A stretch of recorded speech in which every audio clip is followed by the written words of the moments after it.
بقول لك ايه يا احمد؟ ايوه نعم. احنا داخلين على رمضان. طب كل سنه وانت طيبه. انا مش بقول لك كده عشان تقول لي كل سنه وانت طيبه. ما أنا عشان ايه؟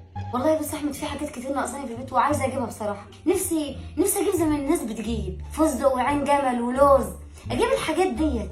الناس بتجيب فستق وعين جمل ولوز في رمضان؟ انا سمعت والله اللي قال لي كده. ما القمر الدين والقراصيه والبلع دول بيعملوا ايه؟ ما هو دي في الخطوه اللي بعد كده. طبعا انا ممكن تجيبي ورقه وقلم؟ ايه ده احنا هنجيبهم؟ بس انت اسمعي اللي بقول لك عليه، ممكن بعد اذنك تجيبي ورقه وقلم؟ انا كده كده اصلا مجهزاهم، قلت لا احتمال ولا حاجه نجيبه. كمان؟ جبت ورقه وقلم بسم الله. اكتبي عندك.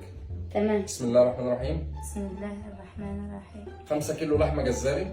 ايه؟ 5 كيلو لحمه جزاري. جزاري. 5 فرخات. 5 فرخات؟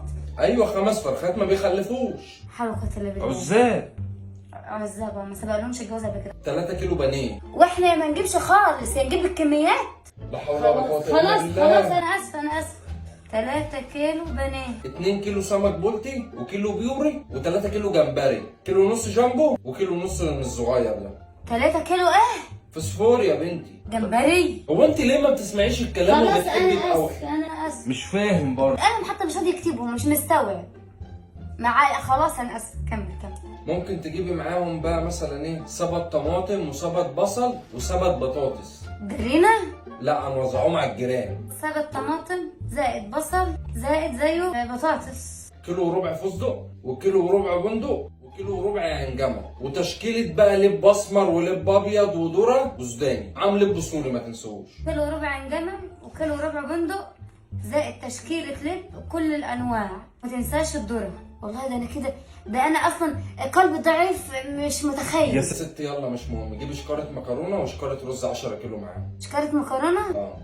عشان لو عزمنا حد في رمضان واحنا نقعدوا لوحدنا، مش هنعزموا امي وابويا، هنعزموا اهلي وخلاني وانت هتعزمي اهلك والكلام من ده. احنا ما باكلوش مكرونه. امال بياكلوا ايه اهلك؟ لا حول ولا قوه الا بالله. خلاص يا عم، هو انا هو اللي دافع حاجه من جيبي؟ هو والله العظيم انت اللي دافع. تأمروني بحاجه تانية يا بنت الحلال؟ والله ده انت كده عداك العيب وازح. انا كده تمام يا بنتي. والله الله ينور عليك. بالله عليك لو في حاجه قولي عليها. هحتاج اكتر من كده، ده طموحاتي اقل من كده بكتير. انا مش عاوز يكون نفسك في حاجه وما تجيبها لكيش. ده انت عديت نفس بمراحل. طب بص صلي على الحبيب صلى الله قلبي. عليه وسلم. الحاجات دي كلها كلنا نفسنا نجيبها في رمضان كشعب مصري عموما يعني.